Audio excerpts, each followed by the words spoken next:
Maraming pinagpagawa ang kumpanya na madalas, alam mo, violation sa DOLE. With that, you need to be able to stand on your own. You need to know what is correct, what is not correct, what is legal, what is not legal. Co-op education gives you an awareness of your rights. And this awareness gives you confidence. And such confidence will assist you in avoiding conflicts.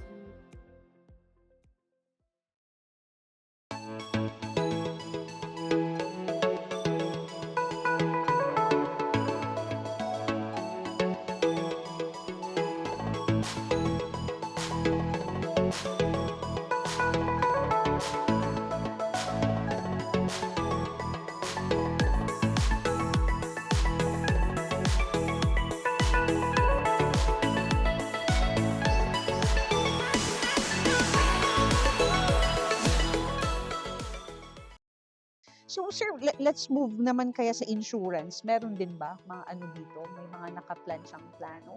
Siguro sa MDN, mas Ayan, merong ano. Yun, sa insurance po.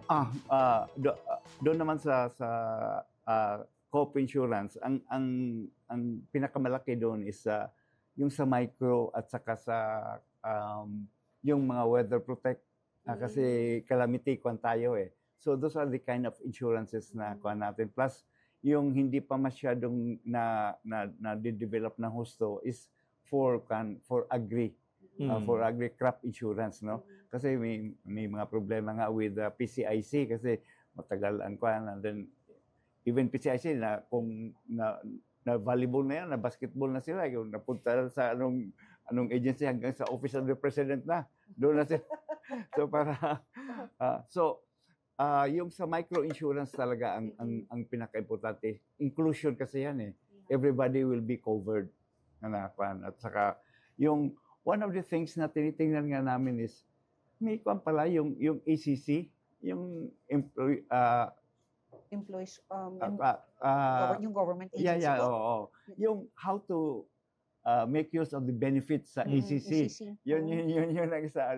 This will be good for our workforce yung ACC. So dito na kinuha namin yan with the sa co-op insurance. Nagkuha na kami kasi meron na tayong 2 doktor na accredited kasi not just any doctor can sign can certify. So it has to be accredited doctor. So that's one. And then yung micro insurance so that everybody will have to be mga kwan natin, mga habal-habal, yung kwan yung nagtitinda dyan sa kwan natin na member ng co-op. So this should also be covered. And then yung crop insurance, those are the things that tinitingnan natin so that inclusion ang importante doon, may coverage. Ang galing talaga, no? Yung hindi ma-reach ng ibang mga big si cooperative ang nag-a-address. Hindi na pinapansin yun ng mga AXA, mga kwan. Hindi na pinapansin yun. Kahit na alam nila na kwan, but retail kasi ito eh. Yes. And these are our members. Members natin to eh. So, galing. Pwede nga yan yung cooperation among cooperatives. Like for example, labor services. Mga ano yan, mga 300 to 400 ang workers niyan. Imagine, kung lahat yan kukuha lang sa isang insurance na co-op din. Laki nun. Laki, oo. Sige. Na-remind lang ako sa dun. Pero that's another issue. Baka sa susunod na kapihan natin pag-usapan yung mga concerns ng dun sa insurance. Kaya doon na lang tayo sa housing na po. May di ba yung question natin kanina is na-explain yun well naman yung dun na housing talaga is capital intensive, kaya kailangan ma-helpan. Meron ba tayong mga programa para dun sa mga housing cooperatives? Merong, alam mo, dapat sa housing kasi mag-partner ka talaga eh. Either sa government o kaya sa private. So, kinoconnect namin sila sa government, pero merong mga private na lumalapit. Pinakita ko kay MGen yung may lumapit sa aming private na marami siyang lupa. Ranging from 1,000 to 1 million square meters. Wow. And sabi niya, ito, maski anong arrangement, willing kami. Basta lang mapakinabangan namin yung lupa. So, ito pwedeng i-offer sa housing.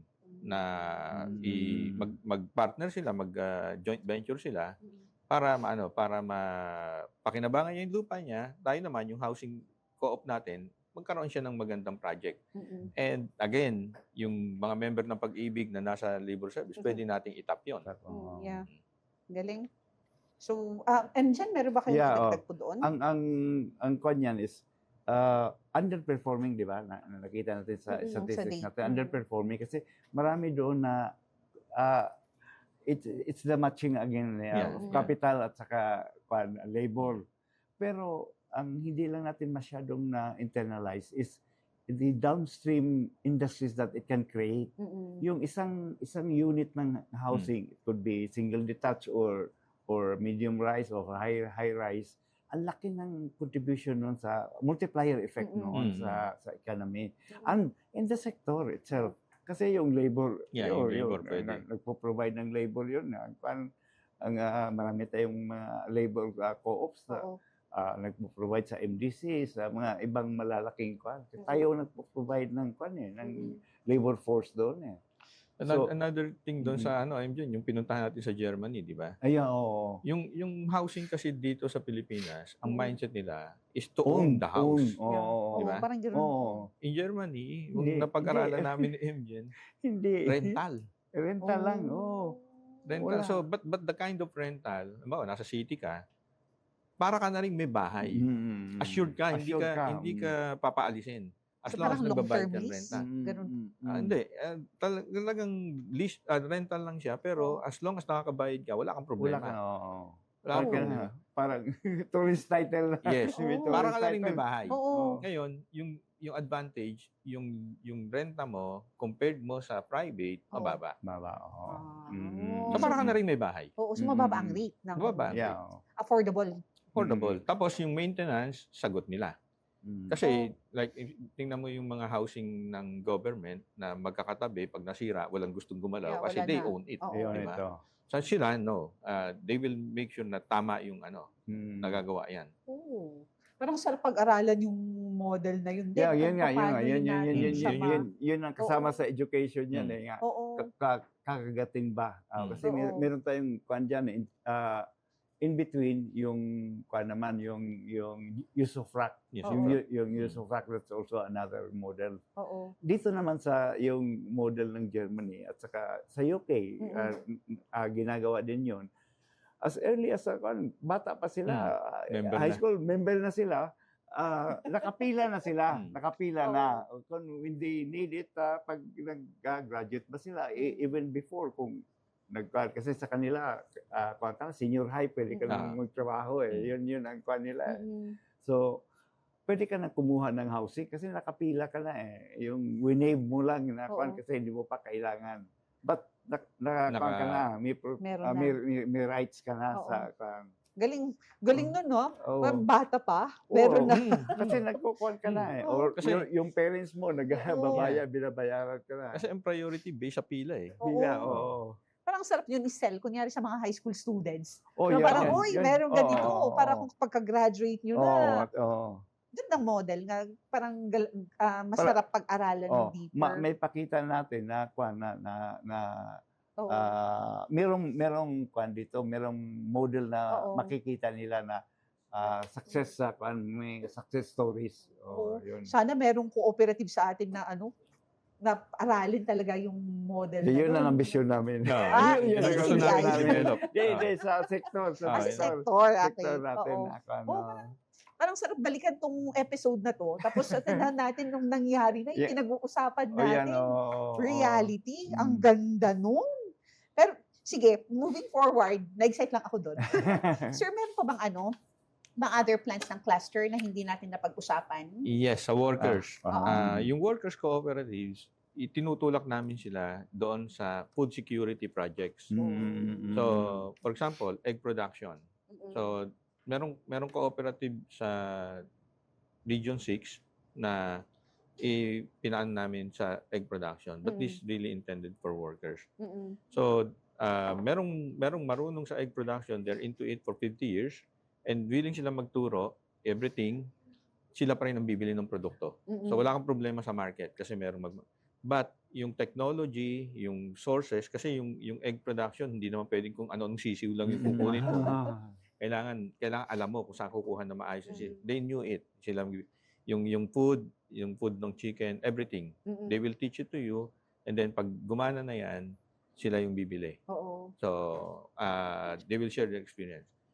In Region 5, again, we talked to the LGU, sabi namin, alamin natin yung data ng vegetables sa market. So, for example, in LGU market, nangangailangan sila ng, sabihin natin, 200 kilos ng ampalaya. So, ang proposal natin, put up a workers co-op na magtatanim ng ampalaya na aani ng 200 kilos a day. So, gaano karaming, kung alam mo ampalaya, 3 months, let's say 3 months, gaano karaming ampalaya yung kukunin mo, yung itatanim mo. Pero meron kang assured market kasi yung 200 kilos na yon based on data, survey na kinuha sa palengke. So, data-driven siya. Data-driven, Hindi siya basta magtatanim ka Nice. tapos maya-maya, ang dami pala nating nagtanim. No. May commitment yung market na sa iyo kami kukuha. So maybe, kung sabihin mo, kung 200 yan, sige, 100 lang ang kukunin sa iyo. Pero hindi mawawala yung market mo sa 100. Palaging meron kang 100. Now, if you have 20 vegetables na pwedeng tumubo doon sa LGU, meron kang 20 co-op na ipuput up, workers co-op, yun lang ang gagawin mo. Pero meron ka ng kabuhayan. Kasi yung 200 na yan, ilang hektarya yan, ilang workers yung mabibigyan mong trabaho. Ano ang benefits? Unang-una, yung vegetable mo, kung galing sa ibang lugar, mahal. Kasi tinransport mo. Yeah. Pangalawa, hindi na yan fresh. Pangatlo, mataas ang waste. O pang-apat, mataas ang price.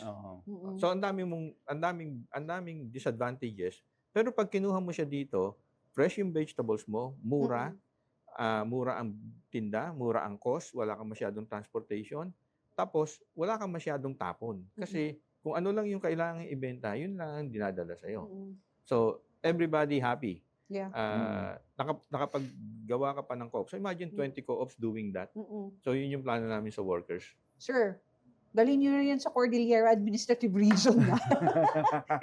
Kasi ang ganda ang dami ding doon ng farming din. So, kung data-driven, may bibili, di walang wastage nga. Sa Cordillera, ito yung plano namin sa workers. Maraming tinatapong gulay every day. Yes. Alam namin kasi pinuntahan namin yung bagsakan. So pagka yung gulay mo hindi siya first class, hindi na siya bibilin. Pag masyadong maraming ani, hindi siya bibilin.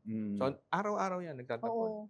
Ang plano namin, kunin yung mga gulay na yan, i-process yan, ibenta sa mahihirap na lugar dito sa Metro Manila. Process na po. Pa-process mo na. Kasi dito sa Metro Manila, naghahanap sa basurahan ng makakain. Samantalang doon, nagtatapon tayo ng gulay. Yes. So magtayo tayo ng co-op doon, magpa-process siya, dali natin dito, benta natin ng mura. Sige. Sir, I'll look forward to that. Partial ako kasi taga doon ako. Ikaw ang contact person doon. Ikaw na. Kasi kailangan natin i-ano yan. Ikaw mover doon. Opo, ilaban po natin yan. Kasi kung imagine mo ang daming natatapong bumbok. Yung Baguio Pechay. O kung gawin natin yung kimchi. Araw-araw. Di marami bibili. Yung gulay na nakita ko sa Thailand, ginawa nilang chips. Oo. Di ba? Chips. So why don't we make a chip out of these vegetables? Parang yung dried na. Dried. Hindi naman nawawala ang nutritional value niya pagka dinry mo siya. Ang gandang proyekto yan, sir. Sir, may idagdag po ba kayo doon? Ang call talaga, we're involved with CBB, yung Cooperative Bank of Benguet. So, paano yan? So, mga members niya yung mga farmers. So, it's to matching at saka encounter, parang market encounter ito with our, magiging pass on na yan sa workers co-op natin. Galing. And then, makikinabang pa dito yung dito. Pwede natin i-offer sa BJMP. Kasi kailangan din nila. Sa mga government hospitals, sa mga squatter area. Yung hindi problema, yung market. Na maayos lang talaga. So, ang ganda, sir. Meron pa po ba, aside from workers? Or yung sa one of the things na one of the issues dito sa mga co-op hospitals natin is yung membership nila. Kasi naka-confine lang doon sa mga health workers. So we're working out na ma-expand natin yung membership through kami sa Coop HMO. So yun that's yun ang magfi-feed. So we're trying to work out na ma-expand natin yung membership doon sa camp. Kasi nalilimit sila eh. So that's why if you deal with non-members, so yun magiging problema nila. Yeah. Siguro yung mga challenges na dapat Yun. i-address. Kasi structural na ito eh. Oo. Ganun na talaga yung structure Oo. nila. It's not easy to change that concept kasi yun ang nakuha nila eh. But you'll run into trouble with the BIR kasi kuha na yan eh. So lahat ng kuha na ma-review. Si sir. Meron pa ba, sir? Gusto mo pa? Meron pa, marami pa. Marami Sir, pa sobrang kami. busy kaya kayong Eto, dami maraming yung mga LGU gustong gawing cooperative yung tricycle nila. Oo. Yung tricycle, So workers pa rin. workers pa rin. Oo. So, ang plano namin yan, parang Grab. Mm. Merong application. TVNS. Merong application na actually madali nung kumuha ng application eh. But meron na akong kausap. Yung application niya, parang Grab na kailangan ko ng tricycle, tatawag ako niyan. Tapos magpapadala siya. Now, yung tricycle, ang mangyayari, yung LGU, ang pwede lang mag-member dito, yung merong franchise, yung naka-register. So, yung mga tricycle na hindi naka-register, walang franchise, mape-prevent mo na. Okay? Kasi minsan, yan ang nagagaling yung crime. Di ba? So, yun naman tricycle, hindi siya paikot-ikot. Instead na paikot-ikot siya, ganap siyang pasahero, yun ang magbibigay sa kanya. Tapos, on demand. halimbawa, ikaw, meron kang estudyante, susunduin mo. Pupunta ka pa doon sa school, pwede mo na siyang ipasundo. Ipag-grab. Ipasundo mo lang siya. Oh. Kasi meron, ganun may konsepto. traceability. Joyride, yung ano. joyride. Joyride. Bibili ka sa palengke, hindi ka na punta sa palengke. Order ka doon, magka-pick up mo na lang. So parang ganung konsepto. Parang ganung konsepto. Ngayon, doable yan. Very doable yan.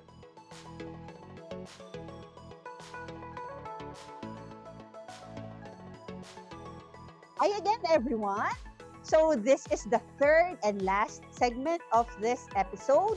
And for this segment, we will be hearing the parting words from our the big names that I said, and also their plans forward, their ways forward. So maybe we'll start first with Asikber and then MGen. Okay, thank you. Thank you very much. Dito sa plano namin ni MGen, palagi naman kaming may partnership doon sa mga ginagawa namin. Yung nag-establish kami ng communication line with the cluster, with the sector. So, we meet them online, each one of them, no, hindi sabay-sabay kasi iba-iba sila ng concern, every 2 months. Next meeting will be, online meeting is August, labor is August 26, health August 27, housing August 28, and workers August 29. And then in October, labor October 28, health October 29, housing October 30, and workers October 31. We also have consultation, quarterly consultation with the union. We form the union for housing cooperatives, health cooperatives, and yung labor service meron na. Yung workers, wala, meron na rin, pero katatayo niya lang. Siya kasi yung nahuli. And we crafted the manual of operation for housing cooperatives. It was done in December 16 to 17, 2024. So for those housing cooperatives na nangangailangan ng operation manual, meron tayo yan. For health services cooperatives, nagkaroon ng year-end assessment noong November 28. So we learned a lot from that. Then ang future project is benchmarking program. Benchmarking program, naka-schedule kami ng November 3 to 5 sa health service. Housing, October 1 to 15. And labor service, December 1. Workers, September 1 to 3. We are also collaborating with private sector, those that are related to our service. So we are encouraging the cooperatives who are not yet attending the online. Yung invitation, pinakalat namin yan sa lahat ng region, kino-ordinate namin doon sa ating focal persons, And we are also trying to reach yung individual cooperatives, no? So sana mag-attend kayo and I'm sure may matututunan kayo maski paano. At sana maka-join kayo ng program kasi one of the things we are looking at is collaborating with the government. Maka-join tayo doon sa government program. So for example, yung housing, merong housing projects ang government, maka-join tayo doon and so on. So yun lang, sana magtulong-tulong tayo kasi we need cooperation among cooperatives. Thank you very much. Grabe, sir. Humihinga pa ba kayo? Ang dami. So, Sir MJ, kayo po. More on the yung common thread lang dito. I think in the human services sector, napakaraming members namin, and in terms of services also, medyo high capitalization requirement ang prevalent dito. So we need synergy, no? Not only within the cooperative sector, as we mentioned earlier, we need the finance cluster to sustain at saka backstop us. Then number 2 is kailangan natin dito yung relevance. Yung housing co-op, mga labor service co-op natin, workers, anong impact nila on the total contribution to our GDP or whatever index we have. Then, anong value added natin? Anong naitulong natin towards improvement of the lives of our people and members of the co-op? So, ang coverage nito is in-country at saka overseas. So, isa yung ang next na natin is we look outward also sa mga OFW natin. Kasi marami ito na 10 to 11 billion ito. And then the sustainment of all our efforts na bagit natin yan in education, in growing the sector, in making them work, yung specialist housing natin which is left behind. Marami tayong spade work to do there. So kailangan ang sustainment. And then we have to address structural issues. Yung mention ko kanina sa yung health services co-op natin natin i-improve natin yung coverage nila at saka footprint, covering malaking area, but in terms of membership, that's another story. So we have to work on that. Then profitability. Actually kasama na rin yung health sector. We have problems with collections sa PhilHealth, yung mga ganon. And then kasi capital intensive ito, and then for labor service at saka workers natin, skills, upskilling at saka placement. Yun ang mga magandang kuhan dito. Marami kaming sa program na mention na ni Asik Bear. Ito yung mga common thread na ina-address namin.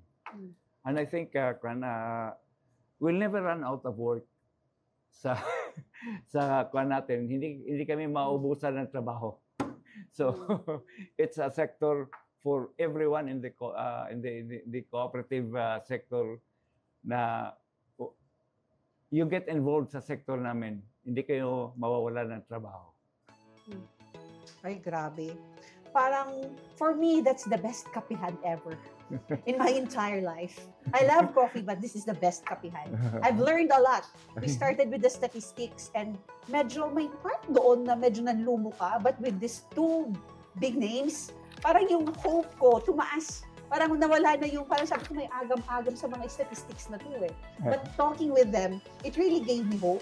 And thank you so much po for this opportunity. I'd like to thank the Phoebe, si Robbie, si Dane, si Zil, at saka si Daniel for helping me with the statistics. And of course, ang CRITD, thank you so, and IDS, thank you so much for inviting me. Kasi I would not have this experience if it not were for your invitation. So thank you so much, and I look forward to that book, and Sir Asik, Race to 1 Billion, the importance of values, of governance, and paying it forward. Yeah, O yan, so yun yung mga takeaways ko. And Thank you so much. This is Leia Banayihan, your host for this third episode. So bye everyone. Thank you.